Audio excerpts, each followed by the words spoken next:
mempersembahkan serial drama radio Dewi Anggraini, Dewi Sekartaji.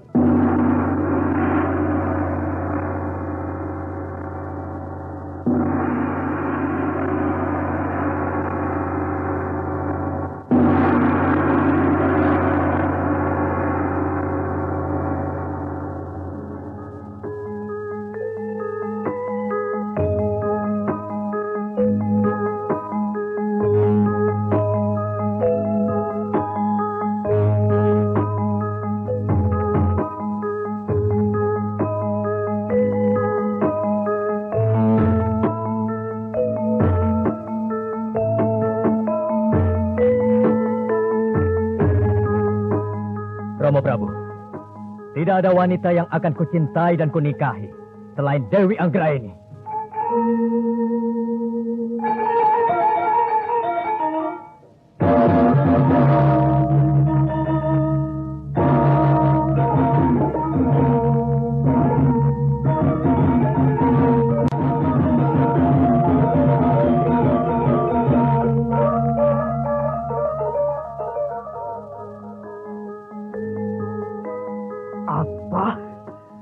Dia menolak putriku Dewi Sekartaji.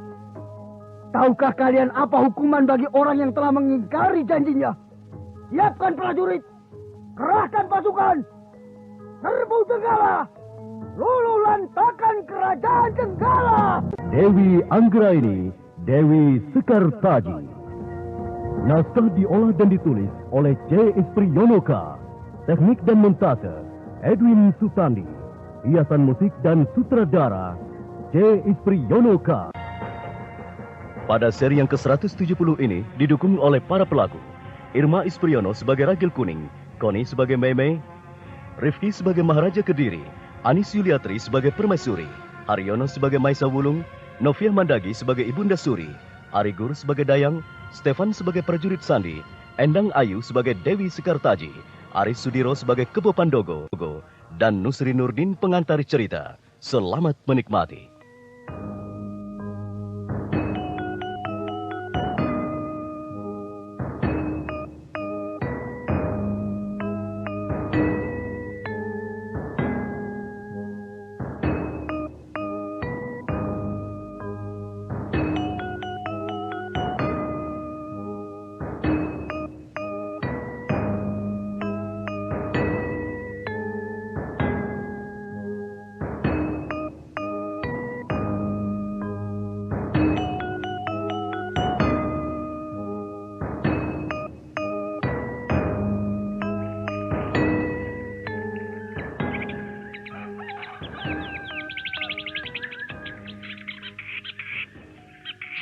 Kakak Meme, semalaman kita menempati posisi di sini, tetapi belum ada tanda-tanda penyerbuan akan dimulai. Tetapi adik Ragil, yang pasti Jenggala telah masuk ke dalam perangkap sapit urang yang dipasang Kakang Kelan aja yang Sari. Padang rumput ilalang di sana itu terus bergerak. Mungkin benar mereka terus bergerak maju tanpa menyadari dirinya yang sebentar akan berhadapan dengan pasukan Kang Mas. Sudahlah adik Ragil. Ayo, kita sarapan dulu bersama-sama dengan para laskar. Saat-saat menegangkan seperti ini, aku sulit makan dan minum, Kak. Bagaimana mungkin kita bisa bertempur dengan gigih bila makan dan minum saja diabaikan, adik Ragil?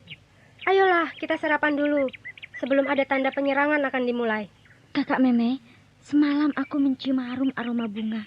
Entah dari mana datangnya bau itu, tapi yang jelas wangi sekali. Iya, aku juga mencium wangi itu. Mungkin di sekitar sini ada kebun bunga. Hanya kita belum tahu di mana tempatnya.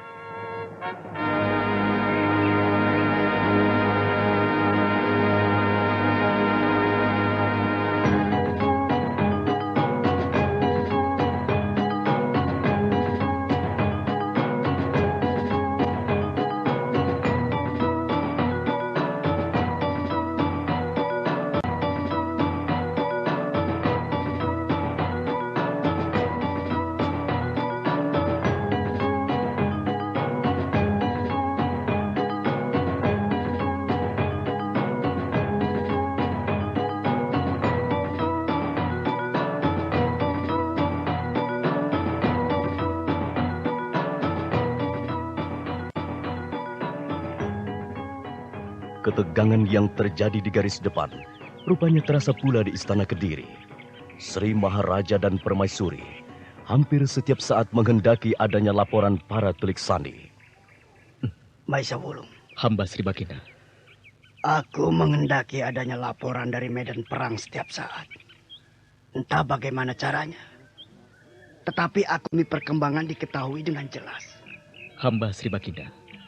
Akan diupayakan Kersaning Sri Baginda. Bagus. Lakukanlah itu, Maisa Wulung. Sendiko dawuh, Gusti. Berangkatlah. Hamba mohon diri, Gusti.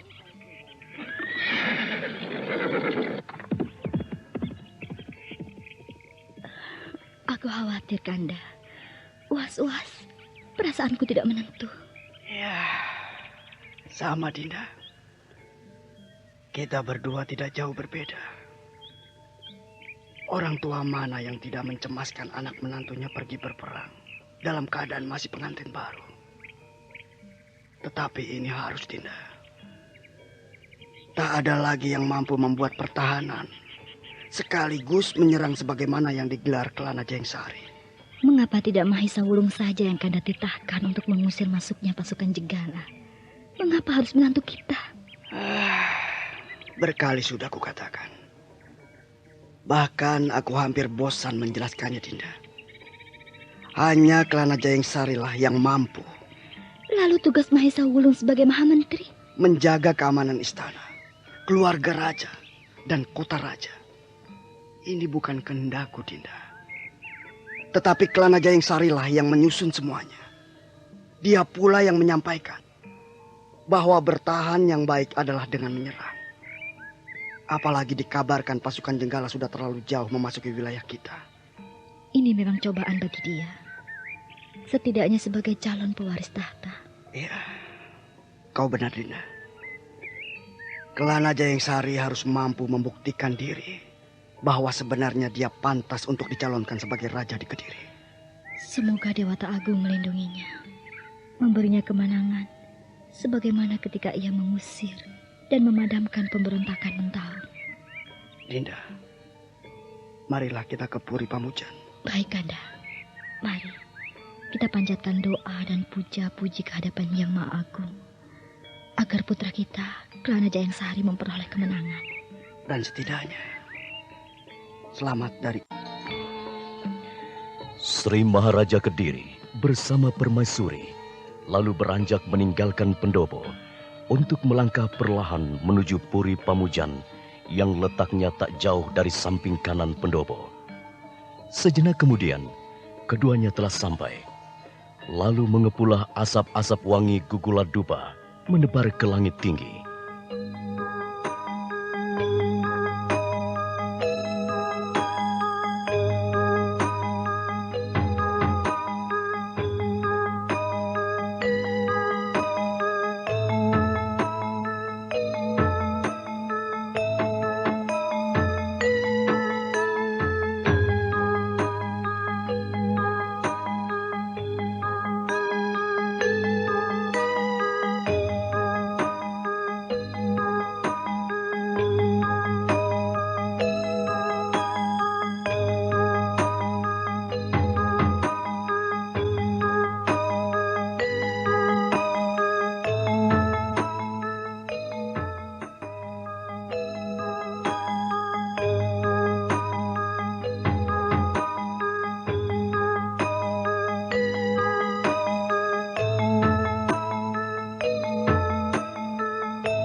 Dari Istana Kediri, kita ke Jenggala, di mana Ibunda Suri juga mengalami hal yang sama.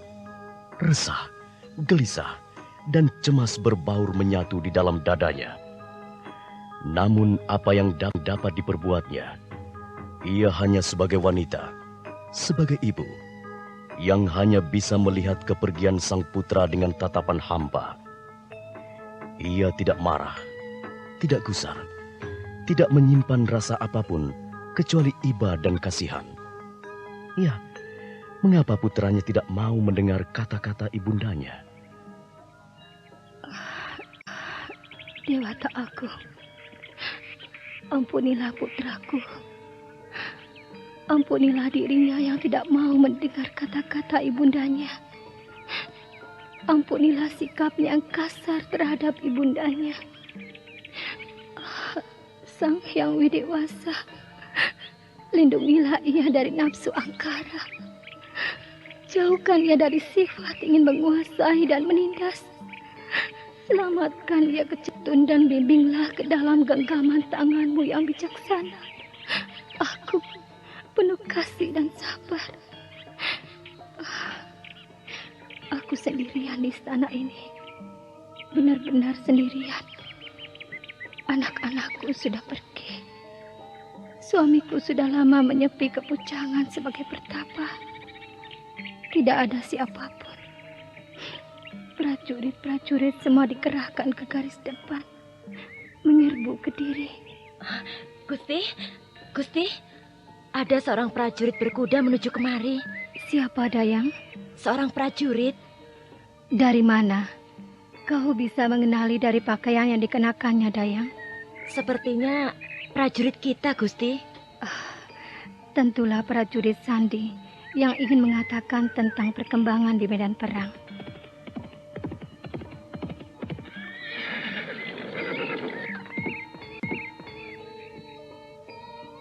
Biarkan dia masuk menemuiku, Dayang. Hamba, Gusti. Gusti! Sembah hamba, Gusti. Baru saja hamba dari garis depan dan bermaksud mengatakan keadaan yang terjadi di medan perang. Katakanlah, prajurit. Tidak perlu tergesa-gesa. Ceritakan dengan runtut, agar aku bisa mendengar dengan baik pula. Memang tergesa, karena berniat ingin secepatnya kembali ke sana. Agar setiap perkembangan, Gusti bisa mengikuti dengan seksama. Bagus. Aku mengucapkan terima kasih. Tetapi ingat juga keselamatanmu, prajurit. Hamba, Gusti. Baiklah. Nah, sekarang ceritakanlah. Hamba, Gusti. Begini. Sekarang ini, tepatnya saat fajar tiba tadi pagi, pasukan kita telah berhadapan-hadapan dengan pasukan Kediri. Masing-masing telah dapat melihat dengan jelas, meski jarak pandang masih cukup jauh. Lalu bagaimana mereka bisa saling berhadapan? Terjadinya di padang rumput ilalang, Gusti. Tempat terbuka yang memungkinkan kedua pasukan dapat melihat dengan jelas. Begitu. Lalu? Dalam jarak tertentu itu, masing-masing pasukan menghentikan gerak langkah majunya. Apakah sudah ada tanda-tanda pertempuran dimulai? Belum, Gusti. Aku harap tidak terjadi pertempuran itu, prajurit. Tetapi masing-masing pasukan tampak tegang dengan pedang terhunus, Gusti. Pedang bisa disarungkan kembali. Sikap tegang bisa kembali menjadi tenang. Katakan itu pada putraku, Raja Brajanata. Hamba, Gusti. Tetapi mungkinkah? Katakan saja pesanku ini. Soal mungkin atau tidak, hanya Dewata Agung yang mengaturnya. Hamba, Gusti. Terus terang, aku tidak setuju peperangan itu meletus. Aku tidak merestuinya. Hamba, Gusti. Hamba. Lekas kerjakan. Dan segeralah kembali kemari untuk melaporkannya. Hamba, Gusti. Hamba siap kerjakan. Nah, berangkatlah. Hamba mohon diri, Gusti.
tanda pertempuran akan dimulai belum juga kelihatan. Pasukan Kediri yang ada di depan dipimpin oleh Kebo Pandoko dan Gatot Seto. Aku dan laskarku harus tetap di tempat tersembunyi ini. Begitu mereka bergerak karena adanya tanda-tanda, maka aku dan laskarku harus menunggu beberapa saat untuk menyusul bergerak. Tampaknya keadaan masih biasa-biasa saja. Pasukan Pandoko pun masih istirahat menyimpan tenaga. Dan hanya beberapa prajurit berjaga-jaga menunggu datangnya aba-aba. Baiklah, aku akan beringsut menyelinap dari pohon ke pohon untuk sampai di tepi padang rumput ilalang di sana itu. Biarlah laskarku menunggu di belakang dengan para pimpinan kelompoknya, Mawar, Melati, dan Kenanga. Dari tempat persembunyiannya, Dewi Sekartaji dapat melihat dengan jelas para pasukan Kebo Pandogo yang sedang istirahat menyimpan tenaga. Kini Sekartaji semakin maju beringsut dan mengendap dari pohon ke pohon di hutan yang lebat itu untuk sampai ke tepi batas antara perhutanan dan areal terbuka padang ilalang.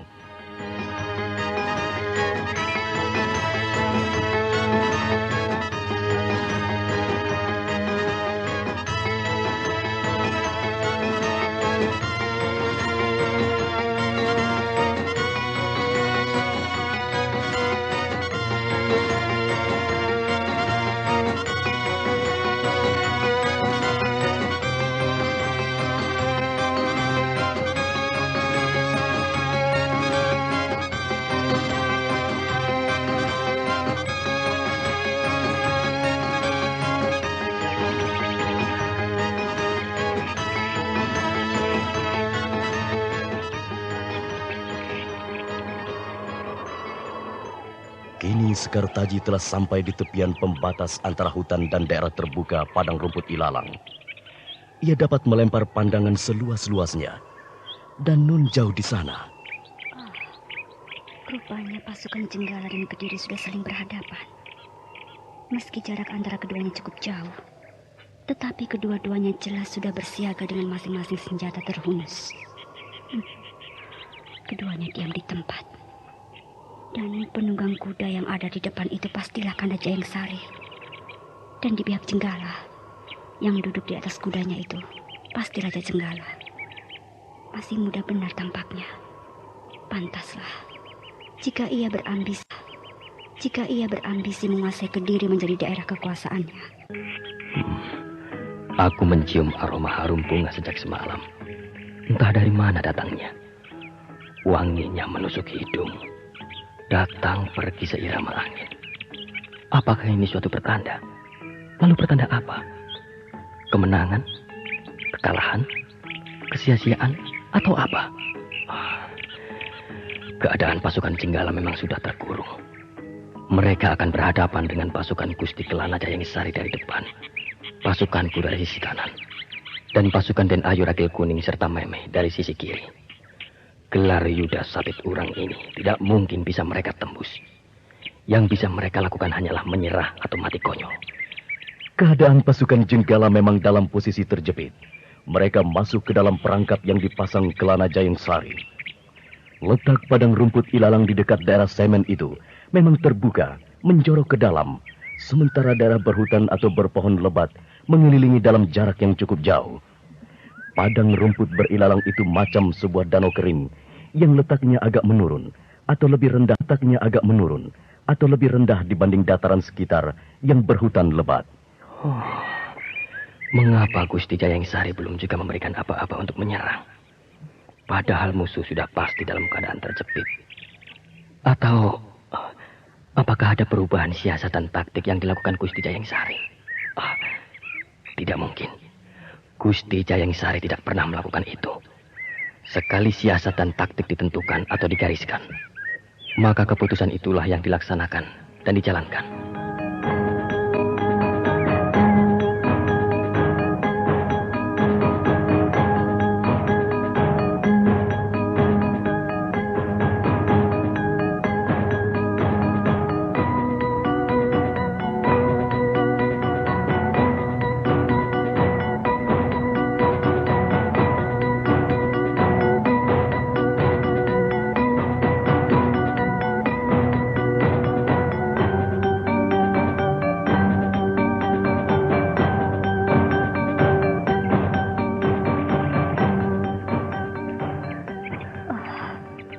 Mereka sudah terkepung dan terkurung. Di seberang sana menunggu pasukan Ragil Kuning dan Meme. Di belakang mereka mengintai Laskar Kartini sebagai pasukan penyerang bayangan. Mengapa belum juga dimulai pertempuran ini? Aku sudah lelah mengamatinya. Kanda Jayeng Sari pun kulihat dari sini sudah bertas kudanya. Tetapi mengapa begitu lamban memberi aba-aba? Pasukan Jenggala yang berhadapan di depan dalam jarak 10 lemparan tombak itu pun tampak bersiaga penuh. Yang duduk di atas kuda di barisan terdepan pastilah Raja Jenggala. Dia masih muda.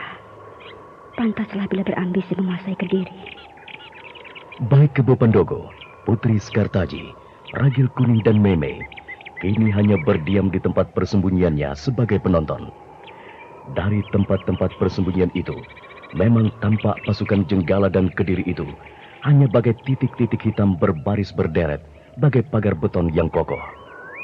Kanda Jayeng Sari, kini kau sudah resmi menjadi suamiku. Baru beberapa saat kita reguk bersama manis madunya cinta. Panasnya asmara yang membara. Kini kita sudah harus berada di medan perang. Inikah yang pernah kau katakan maut sebagai sesuatu yang indah? Benarkah kita akan terpisahkan oleh maut? Dewata Agung, betapa malangnya nasibku sebagai Sekartaji. Mengapa kehidupan cintaku selalu berakhir tragis? Dulu, saat dijodohkan dengan Pangeran Panji Kudawaningpati, saat aku menerima pasrah secara bongkoan, tiba-tiba Panji Kudawaningpati menikah dengan gadis lain, Dewi Anggraini. Dan sekarang, saat aku berbahagia hidup bersama Kelana Jayeng Sari, tiba-tiba panggilan bela negeri harus dipatuhi. Sekartaji, beginikah nasibmu? Karma apakah yang pernah kusandang sehingga aku mengalami hal seperti ini? Harus beginikah garis hidupku? Mestikah aku hidup membiara di gunung-gunung, di pertapaan-pertapaan?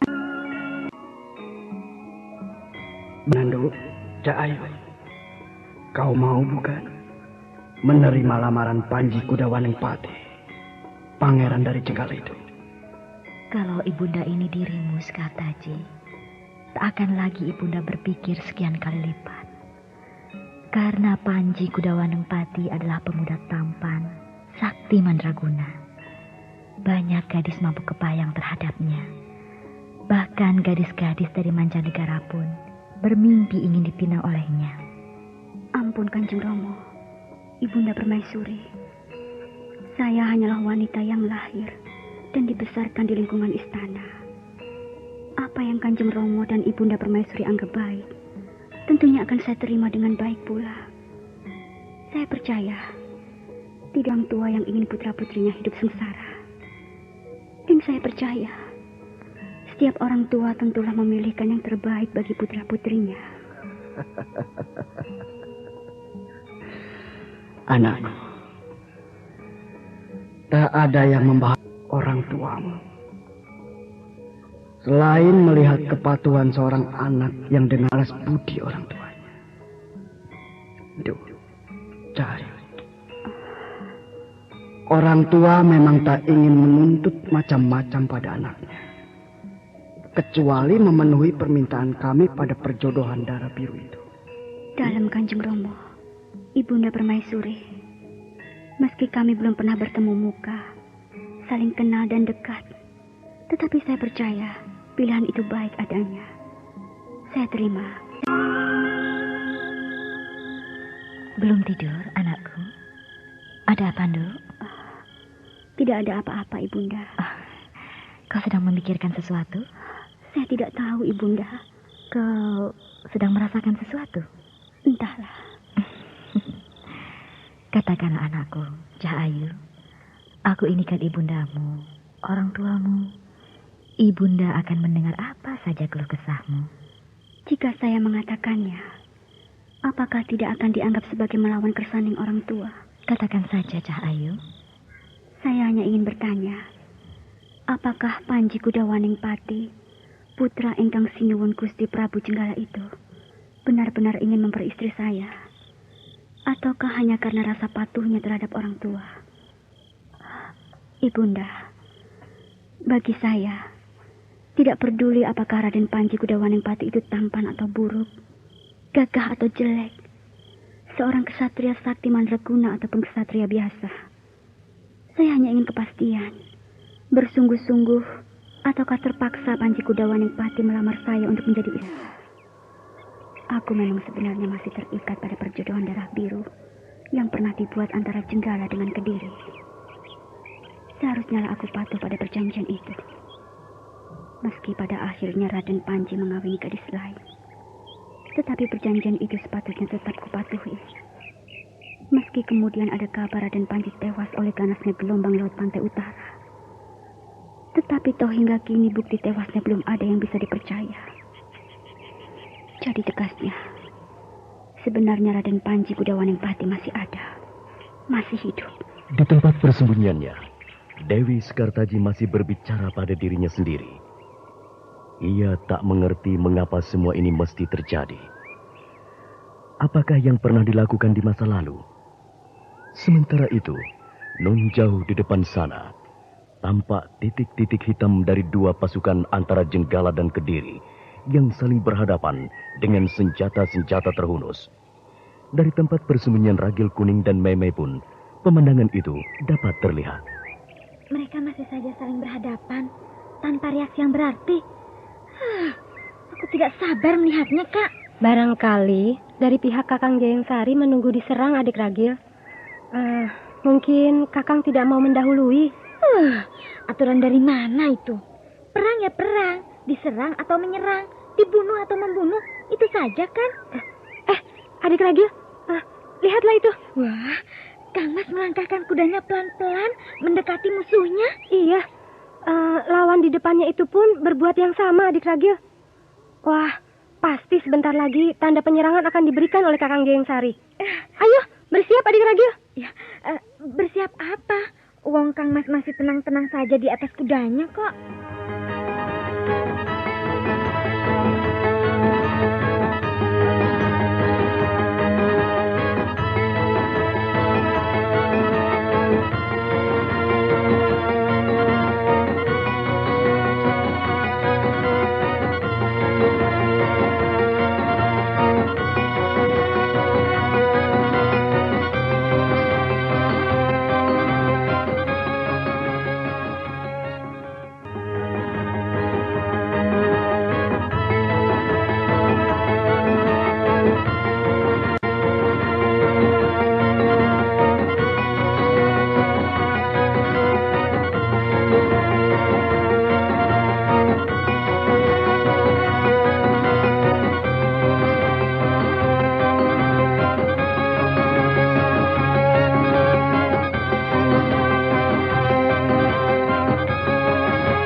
Gusti Jayeng Sari mulai mendekati pasukan Jenggala.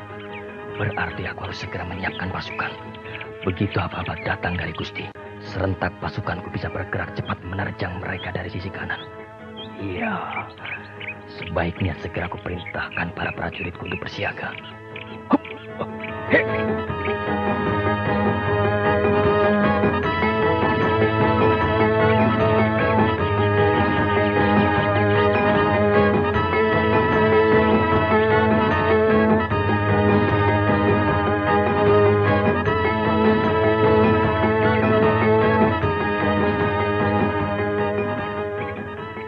Teman-teman prajurit dan para laskar sekalian, bersiaplah. Unus pedang-pedang kalian. Siapkan gendewa dan anak panah. Julurkan tombak-tombak. Pertempuran akan segera dimulai. Para laskar sesuai bagian masing-masing sibuk bersiaga. Laskar pedang menghunus pedang, laskar tombak menjulurkan tombaknya, laskar panah menyiapkan gendewa dan anak panahnya. Serentak kesibukan tampak ramai sekali. Kebo Pendogo memperhatikan para prajuritnya dengan penuh seksama.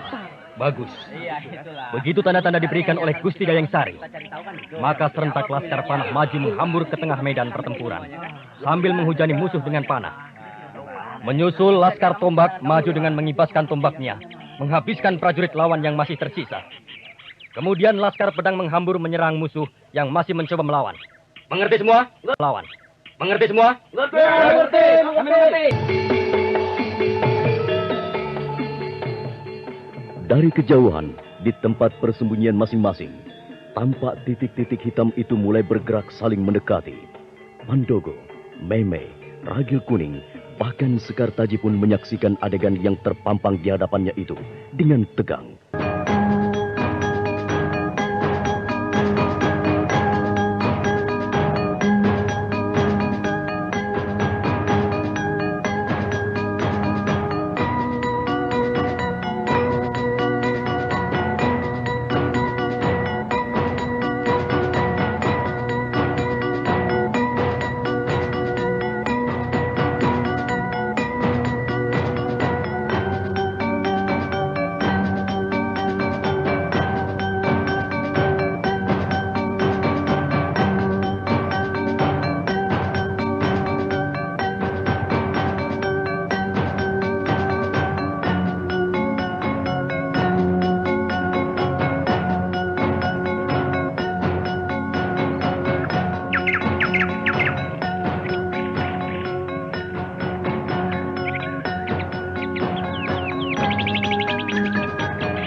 Serentak hutan yang semula sunyi hening tegang mencekam, kini ramai oleh sibuknya para laskar yang bersiap dan menyiapkan diri. Masing-masing sesuai bagiannya. Laskar Pedang menyiapkan pedangnya dan menelitinya. Laskar Tombak menjulurkan tombak dan menimang-nimangnya. Laskar Panah menyiapkan gandewa dan anak panahnya. Bagus, bagus. Demikian tanda penyerbuan itu datang dari Gusti Jayeng Sari. Maka serentak Laskar Panah mendahului menyerbu-menyeruak ke tengah ajang hujani mereka dengan anak panah. Kemudian menyusul Laskar Tombak menyeruak ke tengah medan pertempuran dengan mengibaskan tombak menghabisi lawan. Baru kemudian Laskar Pedang maju dan memporak-porandakan perlawanan yang tersisa. Mengerti semua? Mengerti!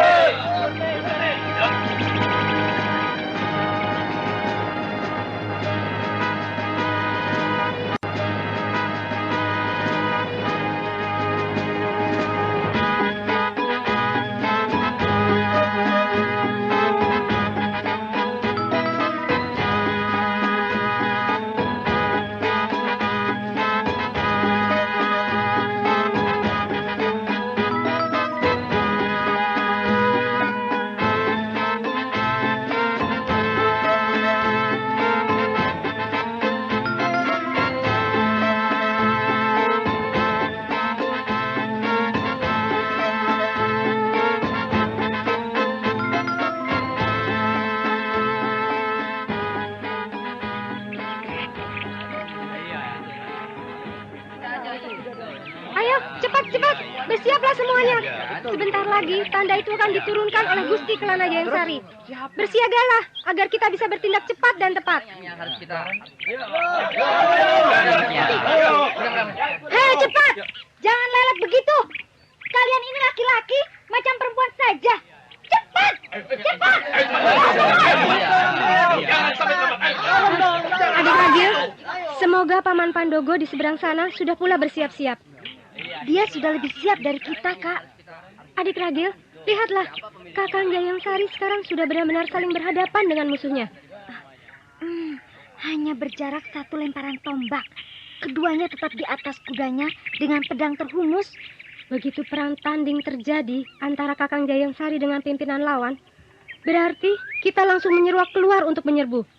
Begitu bukan, Adik Ragil? Ya. Tapi tunggu dulu. Mereka tampaknya Kedua pimpinan pasukan menghentak kudanya masing-masing untuk bergerak maju. Mereka saling berhadapan dalam jarak tidak kurang dari 1 lemparan tombak. Sementara pasukan yang dipimpinnya pun ikut bergerak maju dan ikut pula menghentikan langkah saat pimpinan menghentikan kudanya. Pasukan Jenggala dan pasukan Kediri telah benar-benar saling berhadapan.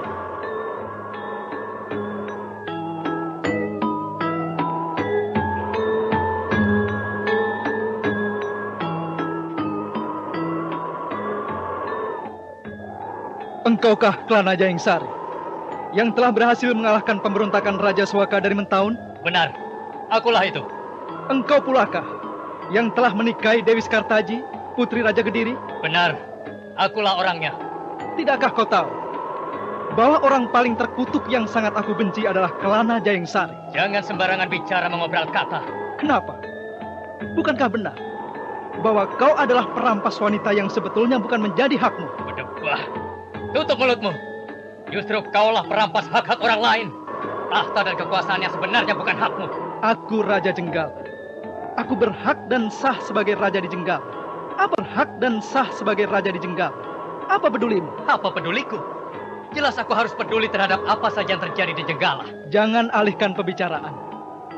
Jawab dulu pertanyaanku. Mengapa kau rampas Dewi Skartaji, putri Raja Kediri?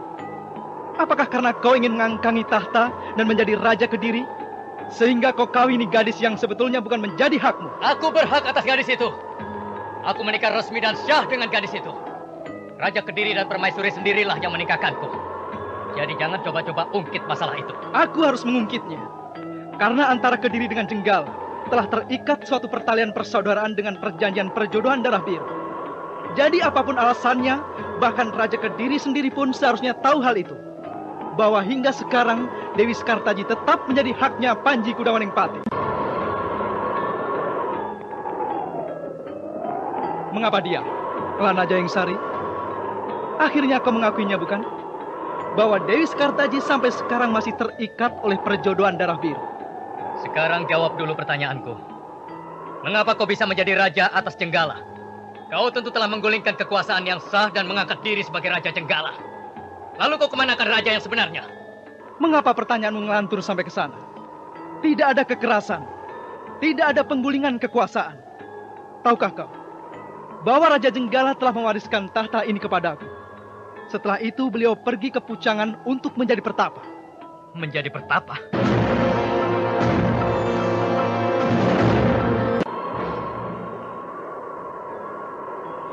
Klana Jaengsari lalu meloncat turun dari atas kudanya. Dia berjalan melangkah perlahan mendekati Raja Jenggala.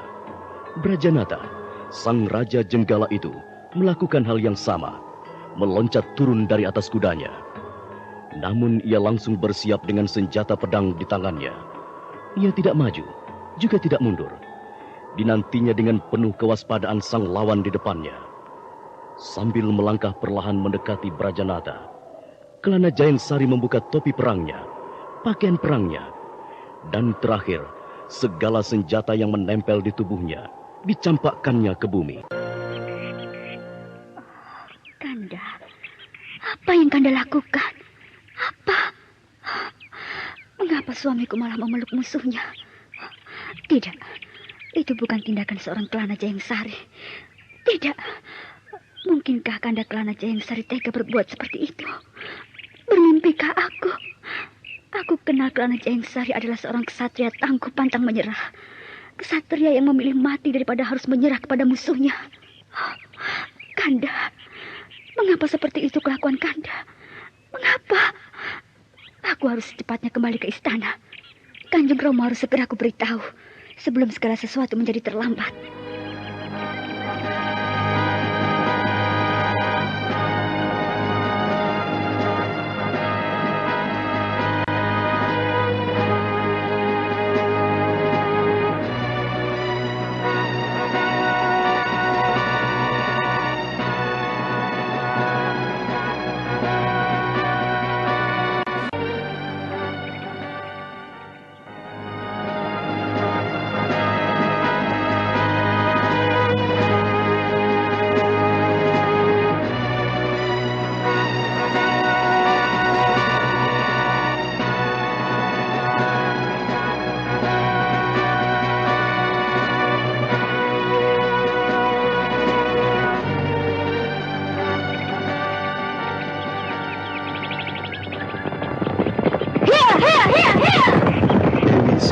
Langsung memerintahkan laskarnya kembali ke kota raja.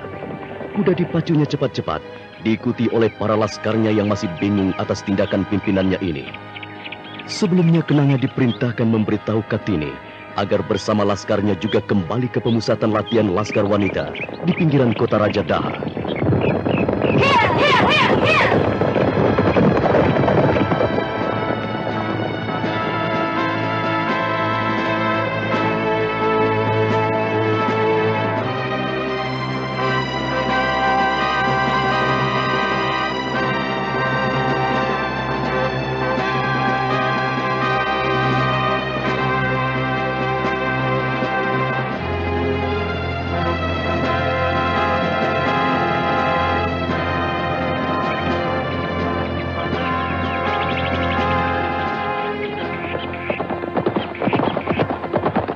Setibanya di batas kota raja, pasukan diperintahkan kembali ke tempat pemusatan latihan.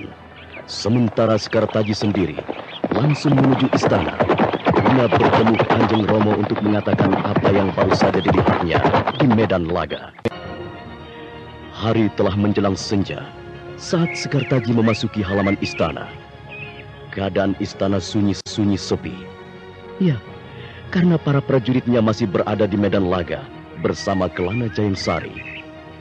Hanya beberapa pengawal berjalan hilir mudik menjaga keamanan istana. Sekartaji masih dengan busana kesatria perang menyeruak memasuki pendopo. Pengawal sempat dibuat terlongong dengan masuknya sang dewi.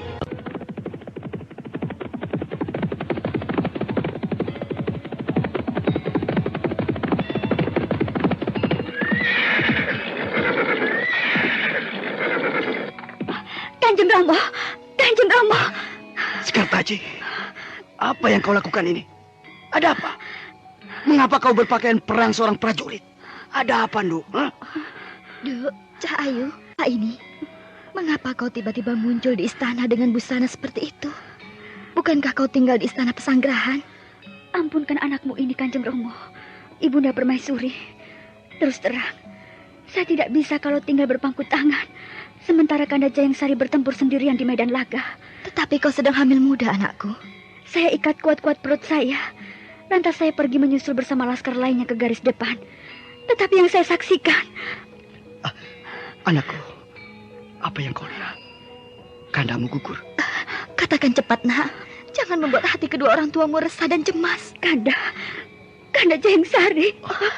Sekartaji, ayo, katakan ada apa? Kekandamu kalah? Tertawan oleh musuh? Tidak, bukan itu ibunda. Lalu apa? Suamimu menang dan berhasil menggulung pasukan Jenggala, bahkan membunuh Raja Durjana itu. Tidak, justru sebaliknya. Justru sebaliknya? Ya. Apa maksudmu, Sekartaji? Tidak kalah, juga tidak menang. Benar, ibunda. Ayolah, Sekartaji, cobalah bernafas dengan baik. Atur dan kendalikan perasaanmu. Ada apa sebenarnya, Cah Ayu? Kanda Jayangsari. Kanda Jayangsari menyerah tanpa syarat. Apa? Menyerah tanpa syarat? Saya malu, Kanjeng Romo. Mempunyai suami semacam itu. Lakon macam apa ini? Kanda, sabar, Kanda. Ayo, teruskan ceritamu, Sekartaji. Kanda Jayangsari, saat semuanya sudah dalam keadaan siaga penuh, pedang dan tombak sudah dihunus, panah sudah disiapkan.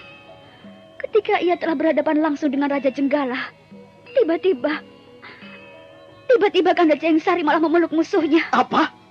Memeluk musuhnya? Benar, Kanjeng Romo. Parah. Jahanam. Dia menyerahkan diri begitu saja.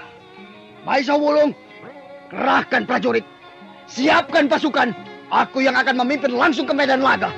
Raja Kediri Berang, Sekartaji, putrinya datang melaporkan bahwa Kelana Jayangsari menyerah kalah dengan memeluk musuhnya. Nah, saudara pendengar, apakah tindakan selanjutnya dari Sri Maharaja? Anda telah mendengarkan serial drama radio Dewi Anggraini, Dewi Sekartaji. Sampai jumpa pada seri berikutnya.